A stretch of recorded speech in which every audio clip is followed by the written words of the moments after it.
Well, we're live, so good morning, Dan, and we're gonna run around the table and introduce ourselves, and you can introduce yourself, we'll get right to work. Brian Collmore, State Senator from the Rutland District. Irene Runner, Chittenden North plus Fairfax. Brian Campion of Bennington County. Rich Westman, Lamoille. And Bobby Starr from Orleans County. Well, good morning, Dan, and you can introduce yourself and we'll get started. Well, thank you, Senator Starr and the committee for giving me this opportunity to speak with you this morning. Thank you to Linda for helping with the technical capabilities. I really appreciate being here. I am an associate professor emeritus of community development and applied economics at UVM, and I work with the ag business team at UVM Extension. And you know, I really appreciate being here this morning because I'm working on quite a few projects related to dairy. And I just wanted to give you an overview of kind of what we're doing and what we're learning. I think a lot of this is it really shows the effort that the state of Vermont is making to meet the needs, particularly of agricultural dairy labor in the state. And I'm just going to share a presentation here. Yeah. Please interrupt me at any moment, any time with any questions. I've been to the committee before, so you've heard some of this, just a little bit of my background. Let me just present here. You know, one of the things that I've done over the last more than 10 years, almost 15 years, is I've gone back and forth between interviewing dairy farmers and dairy farm workers, trying to get both of their perspectives on particularly labor shortages. And I started this work as Vermont came to adopt a model used in other states of using foreign-born labor to meet these chronic, long-term and persistent labor shortages in the states. So there's just a kind of little summary of the different projects I've worked on over the years. In 2016 and 2018, we did 2 studies on stress amongst Latino workers, dairy workers in Vermont. We found a couple of things. We found one was very high levels of stress kind of related to just being foreign-born migrants and the journey here to Vermont. We found, and this was higher than in other states, in other studies. And partly it's because, you know, in Vermont, we have a very small Latino community. There's a lot of isolation. We are close to the northern border. We also found in both studies high levels of concern about being injured on dairy farms amongst Spanish-speaking workers, higher than we saw in other states. Excuse me, Senator Starr? Yes, did you chase that issue down to see if, you know, the 75%, was that due to poor training or lack of proper safety equipment, or what was the issue that caused the injuries? Well, so that's a great question, because one of the main projects I want to talk to you about today is the farm safety project that came out of this. But yes, you know, there's quite a few things, you know, just basic pieces that agriculture is a dangerous business, it's a dangerous injury overall, regardless of where you're from. Adding to that, is the fact that most of these farm-born workers don't speak English very well. Most of our dairy farmers don't speak Spanish. So just communications is a challenge. And we did find, and I'll show you some results here in a moment, in this current study in Vermont, the majority of workers have not received training, safety training on their current farm. And that's an issue we're trying to address. And I'm actually going to show you that in a moment. These are the 4 projects, which is a lot, 4 projects I want to like to talk about this morning.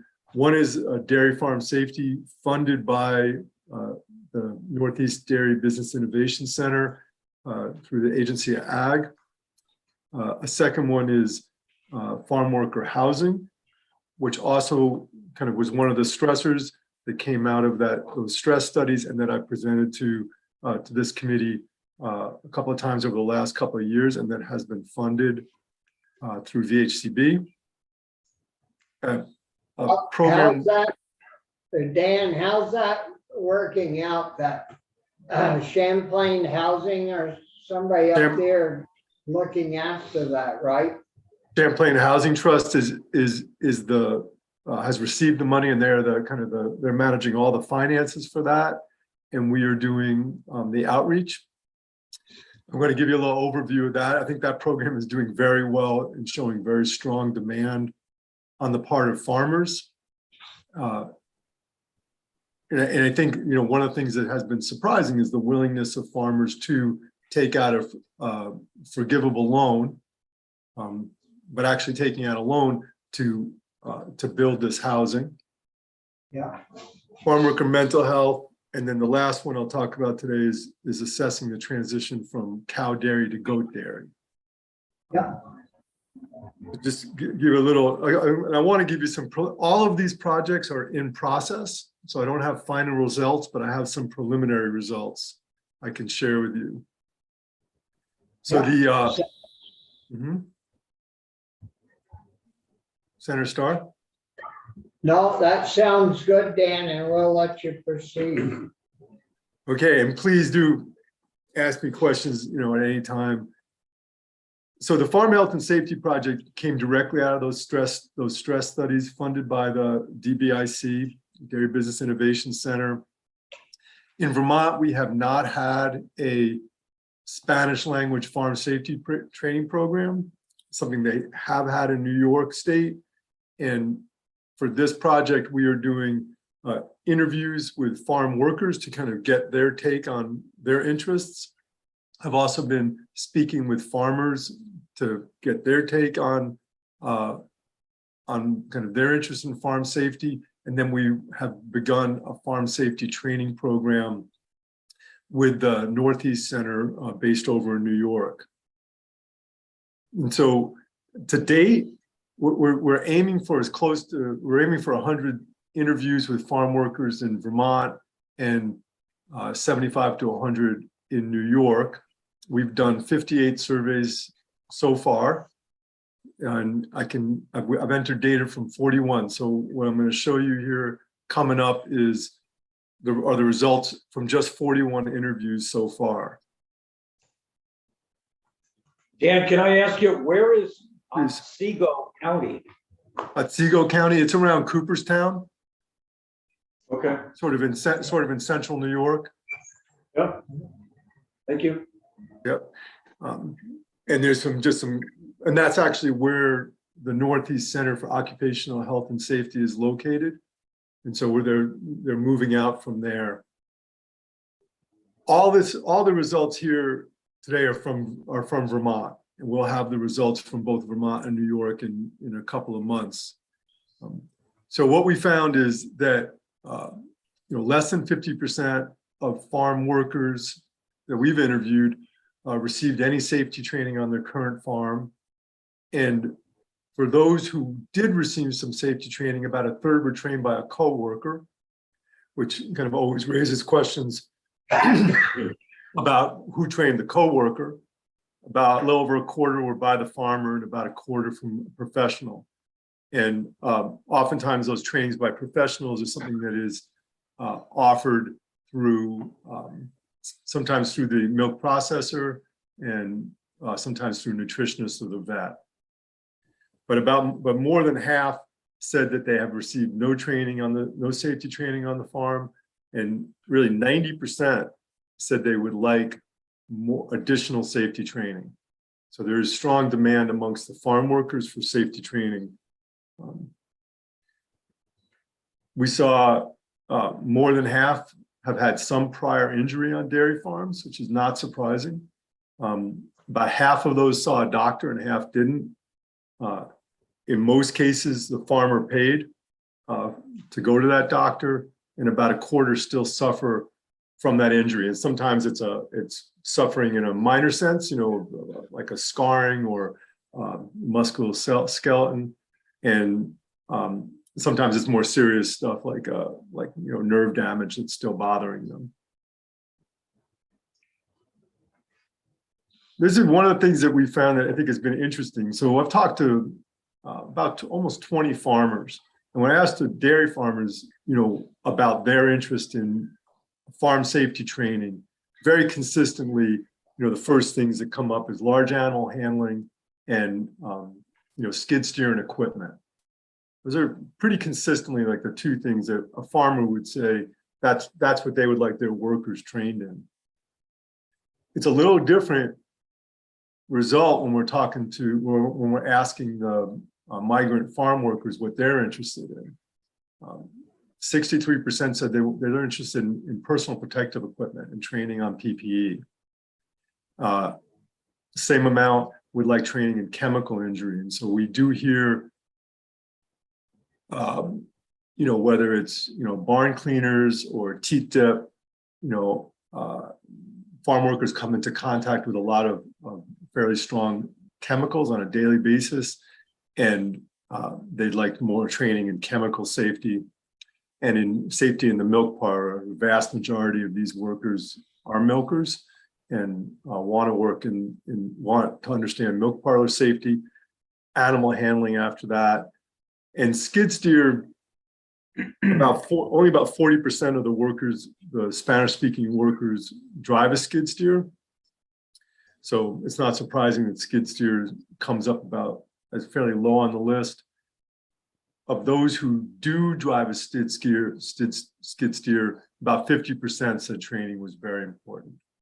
And I know if you've been on a dairy farm, and when I'm on dairy farms, you do want to know that the person driving the skid steer has some training.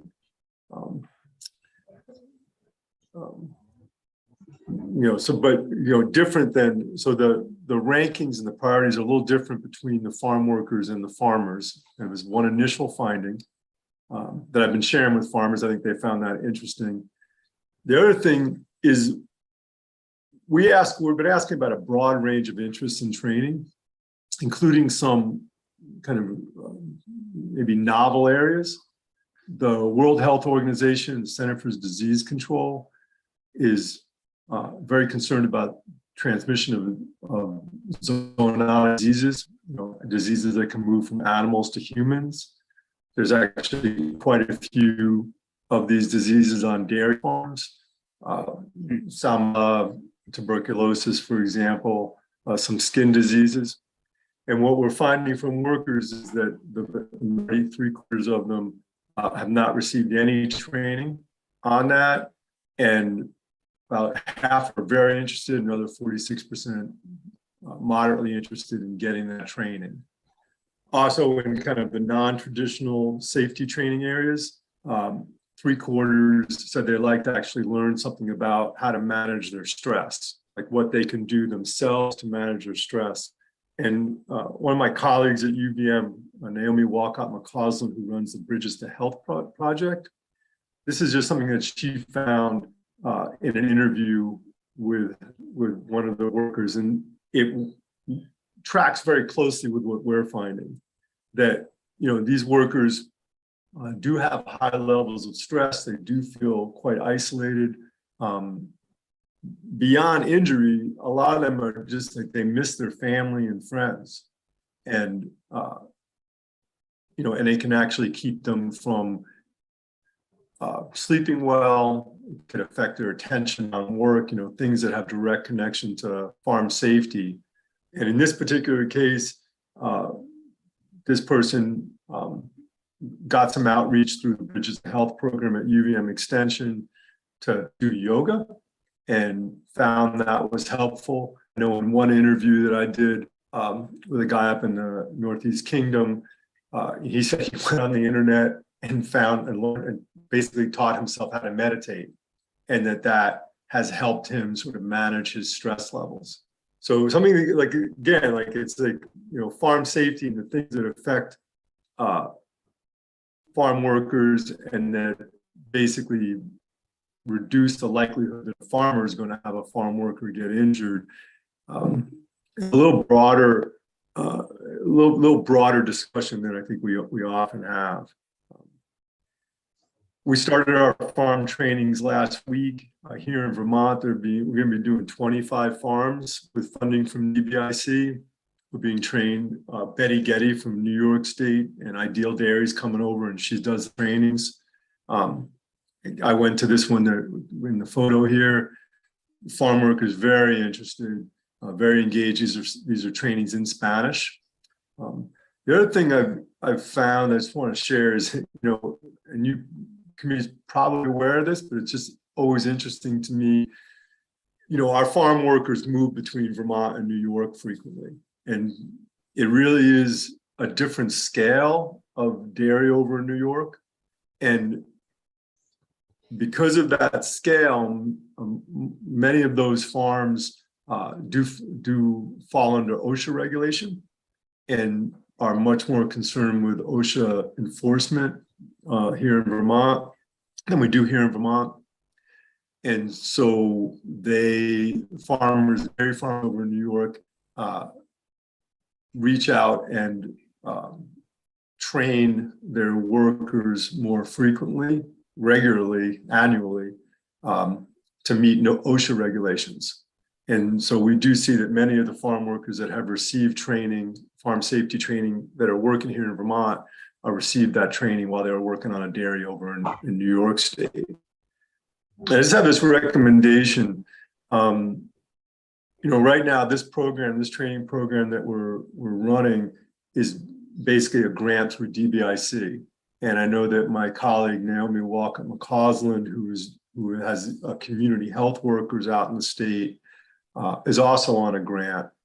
And one of the things that I'd like to share, a thought to share with the committee is, how we can have a more stable, sustained, predictable farm safety training program here in Vermont that's not as dependent on grant funding. So you may remember, years ago, one of the things that started the farm worker advocacy movement here in Vermont, was a death of a farm worker up in Franklin County.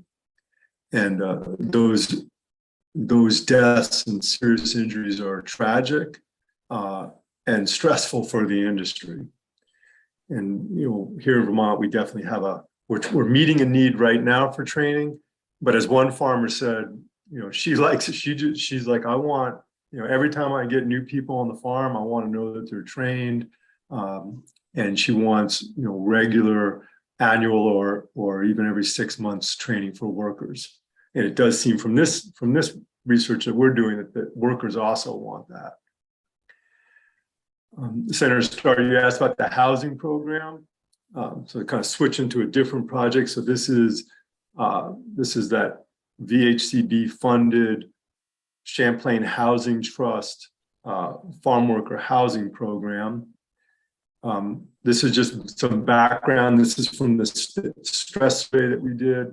We found that about a third of workers reported being moderately or extremely stressed by their housing. And I always note that that means that there's about 2/3 who are satisfied or comfortable. And I want to acknowledge the farms that are providing good housing, but about a third of workers are living in housing that is causing them stress. And for Latino workers, for the migrant workers, pretty close to 100% of those workers receive housing and utilities on the farm. And a smaller percentage, 60%, for US workers. we've been, for the last couple of years, we've been having these these multi-agency stakeholder meetings. We have one tomorrow. It has been surprising how much interest and how broad the interest is across the state of Vermont in farm worker housing. We've had, better than 50 folks coming from more than 20 different agencies kind of interested in this issue and wanting to engage in this. We do have a meeting tomorrow. If anyone is interested, please let me know. I'd be happy to add you to the invitation list. But it's really quite strong, and it's been an unusually broad coalition. Groups that don't always work together have found common ground and interest in improving farm worker housing. With funding through Better Start? Yeah, I was just going to ask you how the money was holding up, because I think we only put a certain amount in or asked for a certain amount, and Gus is very open about putting more money in if needed, and so that's going to be an issue that I'd like to have you speak to us about. Absolutely. So the demand is very strong, and UVM Extension has been doing the outreach on this project. I was just on a farm in Addison County the other day, talking to a farmer who had not applied in what we call round one, first round. And he was like, yeah, it's been on my mind. He goes, if there's more money, I want in. What's been interesting is, the way this is structured is, like I was saying, so you can get up to $30,000 under the current program to do repairs. And it's a forgivable loan over 10 years. What we found was that 45, and this is in round one, 45 farms submitted applications, and that exceeded the amount of funding that we had. So we, demonstrated demand above and beyond the funding that was available. So I think there's, to Senator Starr, to your question, I think there is strong demand. Right now, there were 19 projects that were approved on 15 farms. And it's a range of farms, so 10 dairy, and then we got 3 vegetable and a fruit farm and our farm. And we're estimating that it's going to improve housing for about 110 to 135 farm workers. And you can see the map for where the farms that applied were and where they were that were approved. Yeah, Brian. No, you go ahead first. Well, I was just going to say, we have one member on the committee from Bennington County, and I don't see a single house down there. Is it because there are no farms left in Bennington County? That's not true. No, I mean, it is interesting. We have been trying to make extra outreach actually down south, and we have not had an application yet, but it's actually something that I know that Julie Curtin from Champlain Housing Trust was just kind of making the point to me the other day about the importance of increasing outreach in southernmost Vermont. Yeah, because it's important to try to divide it up a little bit, and I'm sure there are places down there that could use some help. But anyway, Brian, Senator Campion, come down here. We've been talking a lot in this committee about how to help farmers kind of get through some of the bureaucratic stuff so that they can, maybe, make sure that they can have other activities on the farm, if you will, to kind of help promote, get a little extra money and kind of keep things going. And sometimes people run into, some red tape. Are farms running into red tape when they're trying to build on-farm housing? Like, are people saying, okay, you have to do this? I mean, I'm just wondering if there's anything there that we can be helpful with. that would maybe encourage it a little bit more? I Oh, don't it's know. it's a great question. I've not heard, for example, about zoning issues. You know, I think. Okay, I have not heard about, doesn't mean that it's not an issue, just that on my kind of the list of things that have held up farms from doing repairs, I've not heard about zoning issues. And maybe after this is live streamed, I'm going to hear a bunch. I don't know, but that's not something that's come up to my knowledge yet. I think that one of the big challenges for a lot of farms in this past year has been lining up contractors, has been a significant issue. There's just been a shortage of qualified contractors that has slowed down some projects. Of course, yeah, that's a great point. If you do hear, let us know, because I think our Commerce and Economic Development Committee is looking to loosen things up a little bit around housing in general to get things up and going, and maybe this also applies, you know, because it is it's an emergency for sure. But then again, your point's a good one. You do whatever you want, but if you can't find contractors, it's going to be hard. I will mention, I was talking to Charlie Glassberg from Champlain Housing Trust the other day about weatherization programs. Okay. And Charlie was saying that that he has heard of farms having trouble accessing those programs. He said, and we were talking about, you know, I know that there's the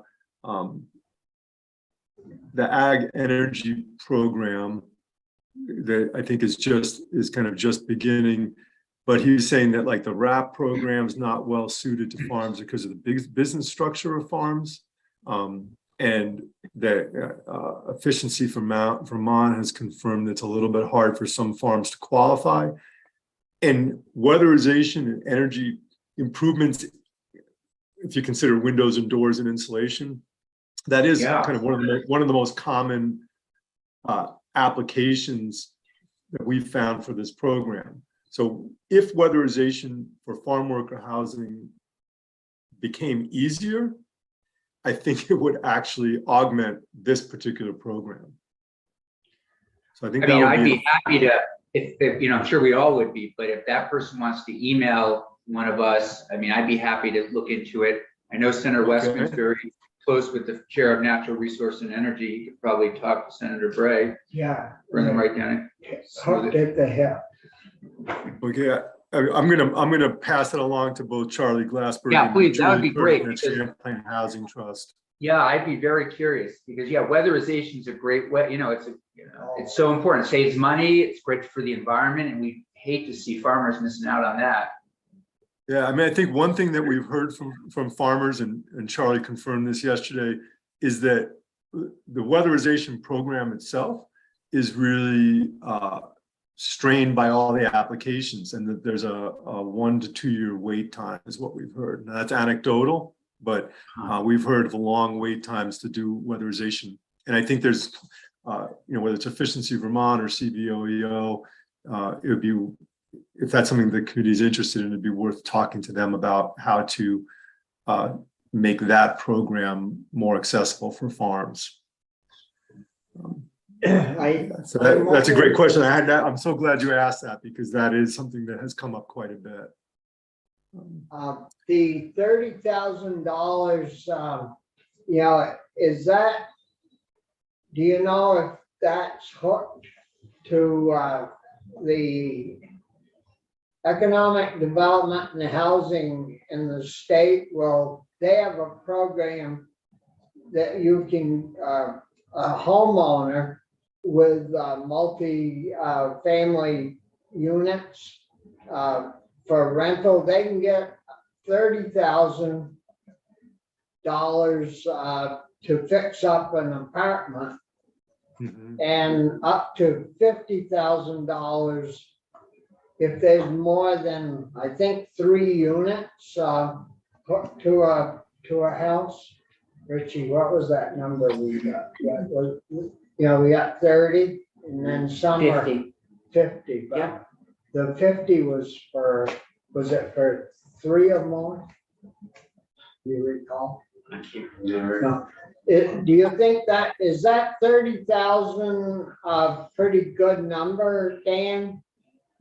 I think the 30,000 is a pretty good number. We were just having this conversation the other day about, I was looking through the farms and I was trying to, basically to prepare for this meeting with you all, get a sense of whether or not 30,000 has been able to cover the projects that were approved. And, of the projects that are approved, I found like at least 4 farms that are going to have to be paying out of their own pocket significantly more than 30,000 to do what they need to do to bring their housing up to code. And most farms are going to be covering at least some costs over the 30,000. So they're taking out a loan. There's a mortgage on the house, and then over and above that, we'll have to be paying something. So you could increase that number, the 30,000 number, to a larger figure, but that would of course reduce the number of farms that could be served. Yeah. And so there's a little bit of a balance there. Yeah, There's- this sounds almost like what we heard yesterday in helping landlords pick up existing apartments. The per unit costs that they gave were 30 and 50. So this is right in that same range. Yeah, there's been a few places, it's hard. One of the challenges that we've encountered is we do go to some farms where it's well over, where it's just well over $30,000. I mean, there's one farm, it's a kind of a big old house. I think of it as a beautiful old house, but in terrible condition, where if the money was available to renovate that house, you could provide both farm worker housing and probably actually even a rental unit. This is up in Franklin County, but you'd be looking at, $150,000 at least to that house. I mean, that's a big project. Well, and they actually were not able to join this program because it was just the scope of what was needed was well beyond 30,000 or what they could afford right now. And that is, well, that's actually a little bit of what's being explored in the next round. I just want to show you, this is kind of what was applied for. We were just talking about the windows and doors and insulation. You can see that was the kind of the majority, about 30% of applications were for that. So if the weatherization programs could be expanded and made more accessible for farms, that could meet that need. And then we have, other things like electrical repairs, which is really important. Yeah. I know sometimes when I'm on farms, sometimes around, it's a life safety thing, as well as, of course, barn fires and housing fires are just awful for farms themselves. And those are the applications on the left, and you can see that what was funded pretty well tracks that, windows and doors and insulation and electrical. There is now a second round of funding. Senator Starr, to speak to your question, that VHCB has provided. Champlain Housing Trust is managing again, and UVM Extension is going to do the outreach again for that. It's about $750,000 of funding now, and we expect to be able to do 25 to 26 projects. We're going to take those applications from round one that weren't funded, invite those farmers to put those back in the hopper for round two, and as well as do additional outreach. And like I said, just the other day when I was talking to a farmer, he was like, I want to apply for round two. So I think we're going to find substantial demand on the part of farmers across the state for improving housing. And this program, again, is for all farms, whether it's dairy or fruit or vegetable. This second round. Yeah, before you go on, is there some way we could Champlain Housing up with Efficiency Vermont, so Efficiency Vermont, they've got hundreds of millions of dollars, and if they teamed up on the same project, and 19% of the expenditures are going for doors and windows, and they could cover that, it would leave the VHCB money to actually go into insulating and wiring and really get it done up really well. Yeah, Is there some way we could, we could demand that weatherization team up with them, or have you guys talked about that? we have talked about it. And actually, Peter Schneider is going to be presenting tomorrow at the stakeholder meeting as well. Like I said, it's one of the recommendations that Champlain Housing Trust has made to farmers is to reach out for weatherization. The challenge has been that those programs appear to be kind of overloaded, and with very long wait times. And I do know, They should be hooked together so that they could make the grant to Champlain Housing. And then when Champlain Housing okays a project on Farm A, they should be able to estimate the cost of doors and windows, and that would go from weatherization to Champlain Housing back to the participant contractor, whoever's doing the work. I'm going to bring that back to Champlain Housing Trust and share that with them. I know that, and this is on my side, I need to learn more about this new ag energy program and to see if that's going to provide some funding. And I think we'll also reach out to Efficiency Vermont and just explore what could be done to make that easier. Right now we have found it to be a challenge to get that work done at the same time as we're trying to get these repairs done right now.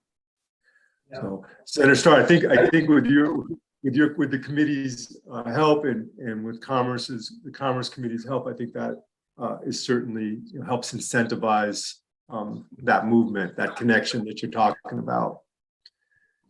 And on my end, I'll bring that back and let folks know about your interest in making those connections. Well, I think, don't you think that would some way, we got to streamline that, because when the farmer calls weatherization, well, you're a caller number 300, so we'll get to you in 2 years. Well, we need to do the work all at the same time on a particular project. And if you run into any snags when you deal with them, please let us know, and maybe we can put something in a little bill that's rolling through that would require that to happen. Thank you very much, Senator Starr. I think that would certainly expand and extend the funding in this program. I very much appreciate that interest. I think that would help a lot. I don't want to speak for what the challenges are right now in those existing programs that are making it difficult for them to serve farms, but I think it's a really important area to look into and to expand, because absolutely the data from this first round very much supports the importance of weatherization, as a basic need in housing. So, absolutely. No. I want to just there is this substantial chunk of money that is going into round 2 right now, and that's going to include one pilot program for a whole house replacements. And so we haven't done this yet. This is coming up this year, starting February 15th, I think is when applications begin. It's a very limited number of units. I think they're thinking possibly 4 or 5, not many. Loans can go up to 120,000, only 30,000 is going to be forgivable. And these are going to be highly energy efficient units. And so they're looking at kind of, if possible, kind of zero energy manufactured homes for this particular program. And so we'll have more information on this. This is Julie Curtin from Champlain Housing Trust and Peter Schneider from the EIC have been kind of working together and looking at how to roll out this program. So we'll have more information probably next year. So there's some preliminary findings. How many are you planning on? I think for the whole house replacement, they're just looking at like 4 or 5, just a handful. Yeah. Yeah. But I think we've talked about this already, just some preliminary findings, right? There's substantial need to improve farm worker housing, substantial interest in farmers into joining this program. We have found houses that are well beyond repair and really need replacement or a complete renovation. And then I think what we've been talking about is at the bottom is we need to work on this thing around seeing if we can leverage more weatherization and energy efficiency, technical assistance and funding from other programs to augment this VHCB program. If I could switch to, sorry, sir. What type of heating systems do you find in these farm labor housing units? What type? Oh, that's a great question. I have to look at the data. A lot of times for mobile homes will have that small oil-based furnace, forced draft. I don't have good data off the top of my head on what we found in every one of these units, but I will. I'll put that together. What I do know from mobile homes, a lot of times I have those small oil furnaces. Yeah, I asked the question because most of the big farms have digesters Right. that produce gas, and I didn't know if any of those were rigged up so they could heat the farm labor housing from that digester gas, or if it was just to run their generator. It's an interesting question. I cannot think of the top of my head right now, off the top of my head. I can't think of a house that I've visited that I'm aware of that has been heated from that digester. It's possible there are some, but I haven't encountered one. One of the things is that some of these houses, they're on the farm, but they're not right next to the barn. There's really a range of houses. I mean, I've been everything from, really nice structures that just look like a single family dwelling to barn apartments that are really very, very problematic. I think if the committee saw it, they would think is unacceptable. I mean, so there's just this range of housing types on farms. I just want to run by this third project, and I know it's a lot of projects, so I appreciate the time for the committee. This is a lot of time for one person, so I really appreciate it. There's just a lot going on, and I think that I personally feel that these are a lot of really good things that the state is doing to kind of meet the needs of our farm workers. which meets the needs of our farmers because there's this long-term shortage of workers. The Agency of Agriculture is working with the USDA Farm and Ranch Assistance Program and Farm First to fund an assessment that we're doing at UVM Extension of the availability of mental health services for farm workers. And my colleague Naomi Walcott McCausland is the principal investigator for this. I'm the co-PI, they say. And what we've done at this point is we're kind of looking across the state to see what is available for mental health services for farm workers. And we had one really well-attended stakeholder meeting. We wrote a white paper and we put it out, a draft white paper, and we put it out to kind of all the stakeholders serving farm worker mental health across the state to get some comments. And one thing, and I think we sort of know it, but it's I like to keep it in mind. A lot of times, when you go to a dairy farm and you talk to a dairy farmer, you're like, how's it going with your workers? And they're just like, these guys they're just amazing. Great workers. The dairy farmers are very happy with them. Of course, our apple orchards would not be functioning at all without the H-2A temporary visa program, particularly for the dairy workers and the Spanish-speaking workers.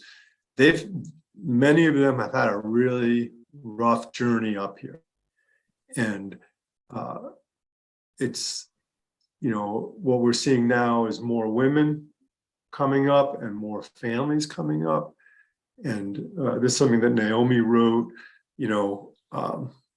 Many families from Mexico, Guatemala traveled via land to get here, and sometimes experienced really, really troublesome times. Whether it was in the desert or on the camps on the other side of the Mexico border, or through detention here, and then they show up on our farms and they go to work.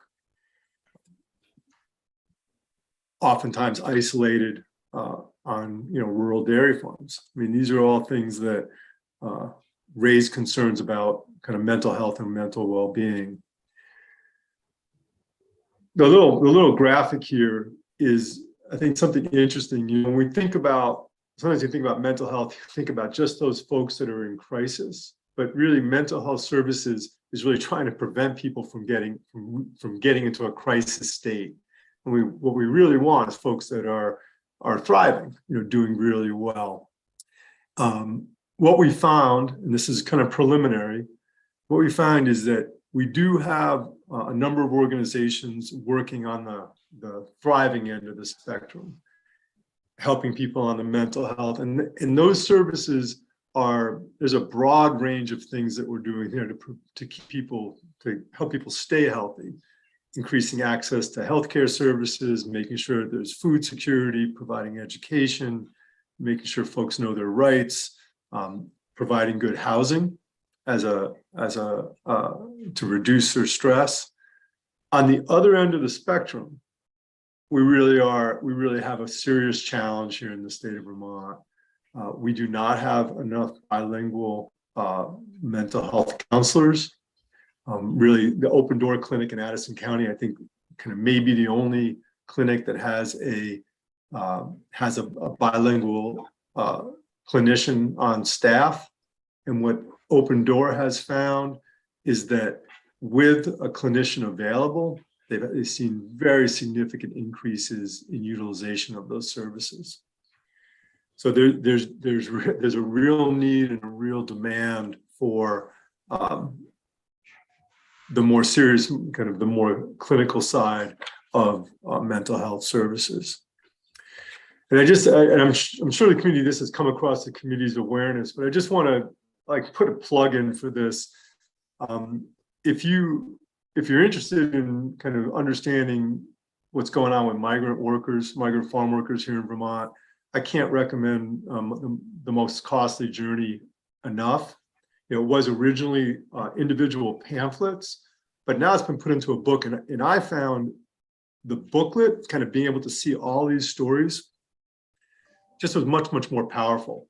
And one of the things that I thought was interesting about these stories is it's just much more, it's a much more complex story about kind of the experience of these workers, and oftentimes a lot of really positive stories about their experience working with farmers here. So I just want to put a plug in there. And then the last thing before I run out of time here, last project here is a research project we're doing through UVM Extension. Our direct funder is Vermont Creamery, and they're getting funding from the Dairy Business Innovation Center to look at the possibility of cow dairies transitioning to goat dairies, and to kind of assess the interest of cow dairies in making that transition. And so we're interviewing existing goat dairy farms in Vermont right now, asking about their experiences and challenges, as well as their interest in scaling up. Because if they're going to ship to a buyer like Vermont Creamery, they need to be at a certain scale. And then we're also developing this financial calculator that's going to be developed at the end of the month. It's going to be super interesting. So we're still interviewing. We'll have a result probably in June. Then I can provide more detailed information about what we found. Just some initial thoughts. Cow to goat is not going to be a silver bullet for dairy farms. It is challenging. It's different than cow dairies, as I think Miles Hooper said. They're different animals. They're not just small cows. We're finding that some farms have found that producing fluid milk, goat milk, is profitable, and others have not.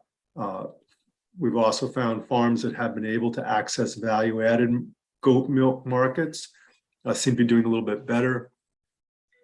Were we to make a move from cows to goats, disease and herd health management is a really significant concern affecting profitability. Is going to need to be more technical assistance there. We found some interests in cow dairies moving to goat when we've been surveying, but it has not been overwhelming at this point. I think one of the things that's going to really help us here is Zach Smith at UVM Extension is developing this calculator based on our interviews and based on actual financial data from goat dairies here in Vermont, that will be able to allow farms that want to make this transition or want to scale up, put those numbers in a calculator, run different scenarios, and get a sense of their costs and returns. And so that should be available at the end of February. And I think that's going to help people really put some numbers behind this, and really may be able to assess whether or not it's a good idea for them. And that's it. Those are the projects I wanted to run through today. Yeah. I don't know if there's Dan, there's one dairy up in Senator Westman's district that went kind of big from dairy to goats. Yes. And are they in your study? Are you referring to Jonesland? Yeah, that's Jones, isn't it? Yeah. They are one of the farms in the study. I mean, we really are trying to actually interview as close to every goat dairy in the state. So we're trying to get, we're doing at least 20 interviews. I think our list is that of all goat dairies, I think there's 40 goat dairies in the state. So we expect to be doing half or more of the existing goat dairies. Yeah, I think Jonesland is, I think their experience has been really interesting. Well, again, yeah, if there's a lot to learn. If you get any results before we leave this spring, I'd be glad to hear your findings, and if not, Okay. we'll have you in early next year. when we come back in January. Well, thank you very much. Yeah, I really do think this calculator that Zach Smith is working on, Tony Kitsos as well, it's going to help us a lot. It's when you get into the details of making the transition, there is a lot to learn, including things like, like the challenges if you want to scale up of bringing goats in from other farms and mixing goats from different farms can really present some serious challenges that just people want to be aware of, and a little bit of a bottleneck there. Yeah. And Irene? Yeah, Dan, if I may, I wanted to just second what you said about that book, which was last year's Vermont Reads, Most Costly Journey. I'm no fan of graphic novels, but I did enjoy it. I got a lot out of it.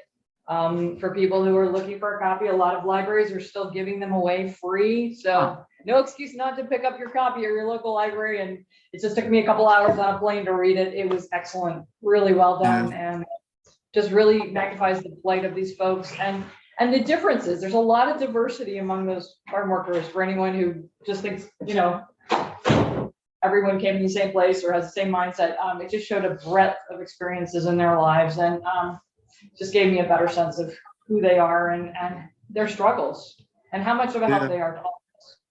Yeah, thank you. I felt the same way. I thought that was one of the nice things about being able to look at all those stories. And I feel the same way. I'm not a big graphic novel reader, but reading, just kind of flipping through them, being able to see the range of stories and the range of experiences and the issues, that was really, really well done. So thank you very much.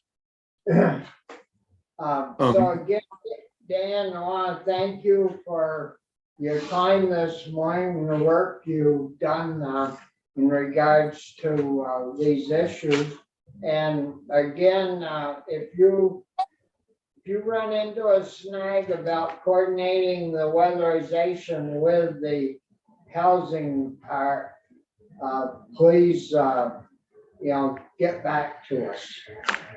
Thank you very much. I absolutely will. And again, I just really appreciate this. Is a significant chunk of time, and I really appreciate your interest in this work. Thank you again. Thanks, Look forward to following you up. Thank you very much. Good luck. Thank you. Bye-bye. Yeah, thanks. We just do a 2-minute break. Huh? 2-minute break. Oh, Yeah, we should. Could. Stretch.